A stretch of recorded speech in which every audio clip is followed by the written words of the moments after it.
آپ ساتھ رہے گا. سابق اٹارنی جنرل اشتر اوصاف صاحب نے بھی ہمیں جوائن کیا. اشتر اوصاف صاحب، آج کے اس پورے کیس کو اگر ہم دیکھیں تو مقصد تو پھر یہی ہے کہ پارٹی کے الیکشن پروسیس کو ٹرانسپیرنٹ ہونا بہت ضروری ہے. 100%. اگر پارٹی میں الیکشن ہی ٹرانسپیرنٹ نہیں ہے تو پھر آپ جمہوریت کا اور گڈ گورننس کا اور باقی چیزوں کا دعویٰ کیسے کر سکتے ہیں؟ تو یہ ایک لٹمس ٹیسٹ ہے، یعنی ایک کسوٹی ہے جس کے ذریعے ٹیسٹ کیا جاتا ہے کہ کون سی پارٹی اپنے اندر ایک ڈسپلن رکھتی ہے، کون سی پارٹی ڈیموکریسی پہ بلیو کرتی ہے، کون سی پارٹی ڈیموکریسی کو پریکٹس کرتی ہے، اور کون سی ڈیموکریسی جو ہے وہ کون سی پارٹی جو ہے وہ ڈیموکریسی کے کون سے شیڈز کو آگے لے کے آتی ہے. تو یہ عوام کے لیے بھی ایک انڈیکیٹر ہوتا ہے کہ کس طریقے سے جو لوگ الیکشن میں حصہ لینا چاہ رہے ہیں ان کا اپنے لوگوں کے ساتھ کیا سلوک ہے اور کس طریقے سے وہ اپنے معاملات کو لے کے چلتے ہیں. کیا وہ اپنے جو منشور ہے، اپنا آئین ہے، اپنی جو انٹرنل ورکنگ ہے اس کو پراپر طریقے سے ایڈہیئر کرتے ہیں؟ اگر اس کو ایڈہیئر نہیں کرتے تو کیسے آپ ایکسپیکٹ کرتے ہیں کہ وہ ملک کی جو پالیٹکس ہے اور جو ملک کا آئین ہے اور ملک کے قوانین ہیں ان کی پراپر طریقے سے ایڈہیرنس کریں گے اور اس کے اوپر عمل درآمد کریں گے؟ ٹھیک ہے اشتر صاحب، جس طرح سے ہم نے دیکھا کچھ دنوں سے انٹرا پارٹی الیکشن کو کالعدم قرار دینا، پھر بلے کا نشان لے لینا، پھر اس کے بعد پشاور ہائی کورٹ میں یہ فیصلہ جانا، پھر وہاں سے فیصلہ آنا، پھر فیصلے کا ریورس ہونا، پھر اس کے بعد پھر وہاں پر فیصلہ جانا، پھر بلے کا نشان ان کو دے دیا جانا، آج سپریم کورٹ میں یہ فیصلہ چلا گیا ہے. تو آپ کیا ایکسپیکٹ کر رہے ہیں؟ دیکھیے، میں جو ایکسپیکٹ کر رہا ہوں وہ میں ایکسپیکٹ کر رہا ہوں کہ حالات شاید بہتری کی طرف جائیں، لیکن آئی ایم ڈس اپوائنٹڈ کہ جس طریقے سے یہ سارے معاملات چل رہے ہیں سارا ملک ایک ہیجان کی کیفیت میں ہے. اور یہ کس لیے ہے؟ کیونکہ لوگ جو ہیں وہ اپنے اپنے ذمے جو کام ہے وہ پراپر طریقے سے نہیں کر رہے. And this is what I would say as a concerned citizen, as a student of politics, as a student of law. اور اس کیس کے فیصلے آنے کے بعد یہ بھی بڑا ضروری ہے، یہ بڑی مثال بنے گا کہ تمام جماعتوں کے لیے کتنا ضروری ہے کہ وہ اپنے آئین کے مطابق اپنے پارٹی انتخابات، انٹرا پارٹی انتخابات کرائیں اور اس کو یقینی بنائیں. ٹرو ڈیموکریسی یعنی صحیح ڈیموکریسی کا تقاضا یہ ہے کہ پہلے اپنے گھر کے اندر آپ وہ سارے کام کریں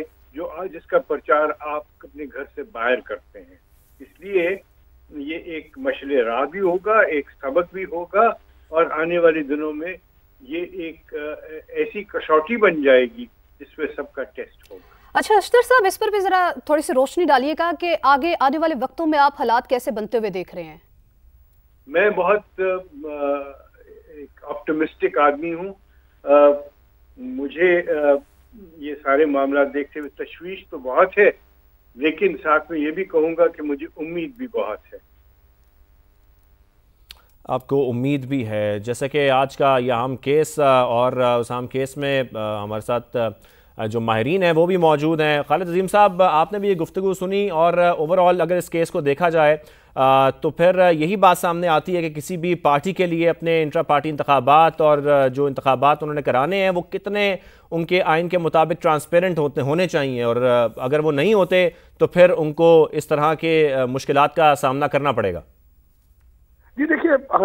ہمارے ملک کی تاریخ میں کبھی بھی ایسی کوئی انتخابات جو ہیں وہ پارٹیوں کے اندر ہوتے ہوئے دکھائی نہیں دے ہیں کہ جس میں یہ کہا جائے کہ واقعتاً کوئی ریئل ٹرم میں وہاں پہ یہ انتخابی عمل ہوا تھا. نارملی یہ نامینیشن یا اس سے پہلے جو پارٹیاں بنانے والے لوگ ہیں وہی ان کے اوپر مسلط اس طرح سے دکھائی دیتے ہیں. بعض جگہ پہ فیملیز وہ ہوتی ہیں، لیکن معاملہ یہ ہے کہ کوئی بہت بڑا چیلنج جو ہے وہ سامنے کبھی نہیں آتا انتخابات کے حوالے سے. لوکل لیول کے انتخابات میں کہیں کوئی شکایت کا عنصر جو ہے وہ سامنے آتا ہے. مثال کے طور پہ سید ظفر علی شاہ جو پاکستان مسلم لیگ نون سے جن کا تعلق تھا، انہوں نے یہاں پہ اسلام آباد کے جو الیکشنز ہیں پارٹی کے ان کو چیلنج کیا تھا، اور وہ الیکشن کمیشن میں وہ فیصلہ جو ہے نا اس کا ہوا تھا. اس کے علاوہ مجھے کوئی ایسی مثال دکھائی نہیں دیتی. لیکن یہاں پی ٹی آئی کے معاملے میں اس کے جو کچھ بانی ارکان ہیں جن کو کہ اس بات کی بھی سہولت حاصل ہے کہ مختلف مقدمات میں ان کو ایک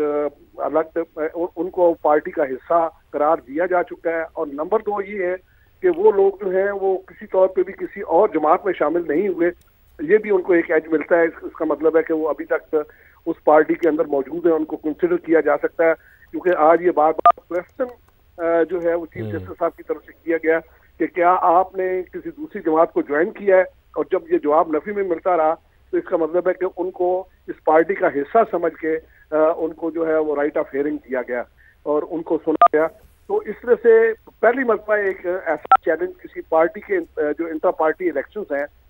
وہ کسی فورم پہ اس انداز میں چیلنج ہوئے، اور بالکل آپ نے صحیح کہا کہ یہ ٹرینڈ سیٹر بنے گا یہ کیس، اور اس کے بعد جو جماعتیں ہیں ان کو تھوڑا سا اس حوالے سے محتاط ہونا پڑے گا۔ بائی اینڈ لارج صرف جماعت اسلامی ہمیں نظر آتی ہے کہ جس میں کوئی ایک پروسیس اس کا ہے، اور وہاں پہ انتخابات کا عمل جو ہے وہ 5 سال کے بعد دیکھنے میں آتا ہے، یا پھر کسی حد تک کسی زمانے میں ANP جو ہے اس میں کوئی تھوڑا سا انتخابی عمل ہمیں دکھائی دیا کرتا تھا جو کہ اب مفقود ہو چکا ہے، اور وہاں پہ بھی وہ اسی انداز میں ایک رسمی کارروائی ضرور پوری کی جاتی ہے، اور الیکشن کمیشن کو بھجوانے کے لیے وہ ایک رپورٹ۔ لیکن اس فیصلے کے بعد تمام جماعتیں محتاط ہوں گی۔ خالد صاحب، اگر ہم لیگل اسپیکٹس اس کے دیکھ رہے ہیں اور اس پہ بات بھی ہو رہی ہے، تھوڑا سا اگر ہم پولیٹیکل اس کا امپیکٹ دیکھیں، پارٹی ڈس فنکشن اگر ہو جاتی ہے تو اس کے بعد آپ کیا دیکھتے ہیں؟ یہ سب تو پھر آزاد امیدوار ہوں گے، اور اس کا ایک پولیٹیکل امپیکٹ کیا آئے گا اوور آل؟ دیکھیں جی، اس کا پولیٹیکل امپیکٹ سب سے پہلے تو یہ ہوتا ہے کہ یہ ثابت کرنا، اگرچہ اس وقت جو ہے وہ میڈیا بڑا ایکٹیو ہے اور مختلف ذرائع ابلاغ سے یہ بات پہنچائی جا سکتی ہے کہ فلاں پارٹی کا وہ بندہ، اگرچہ وہ اس وقت اس کے پاس پارٹی نشان نہیں ہے لیکن ہمارا اصل میں پارٹی کینڈیڈیٹ یہ ہے، لیکن عام طور پہ جو ووٹر ہے وہ کنفیوز ہوتا ہے، اور ابھی بھی باوجود اس کے کہ 53 سال ہو چکے ہیں کہ ہمارے یہاں براہ راست انتخابات وقفوں سے ہو رہے ہیں، لیکن اس کے باوجود ابھی تک لوگ جو ہیں اس انداز میں ٹرینڈ نہیں ہے۔ تو ایک نشان نہ ہونے کی وجہ سے ایک جو ووٹر ہے اس کے اندر کنفیوژن ہوگا کہ اس پارٹی کو اگر ہم نے ووٹ دینا ہے تو اس کا کینڈیڈیٹ کون سا ہے۔ دوسری چیز یہ ہے کہ جب وہ لوگ منتخب ہو کے آئیں گے تو وہ ان کو کسی نہ کسی دوسری پارٹی کے ساتھ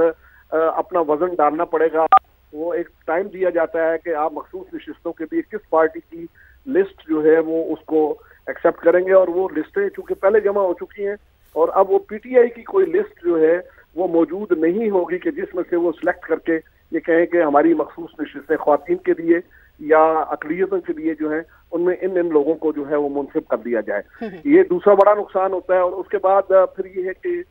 ان کے اوپر کسی قسم کی کوئی قدغن نہیں ہوگی اگر بعد میں وہ کہیں پہ اپنا کسی اور پارٹی کو جوائن کرنا چاہتے ہیں،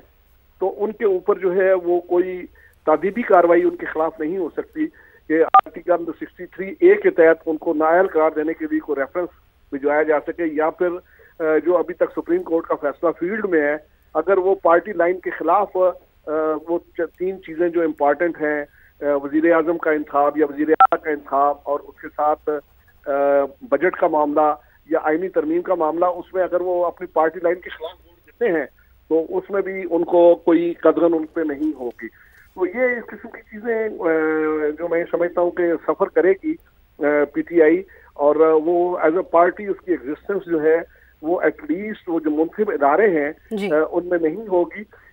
بات کی حکمت عملی ان کو کس طرف لے کے جاتی ہے وہ ایک بعد میں دیکھنے والی چیز ہے، اور لیکن پہلے مرحلے پہ تو الیکشن میں ان کو پرابلم ہوں گے، دوسرے مرحلے پہ ان کو مخصوص نشستوں سے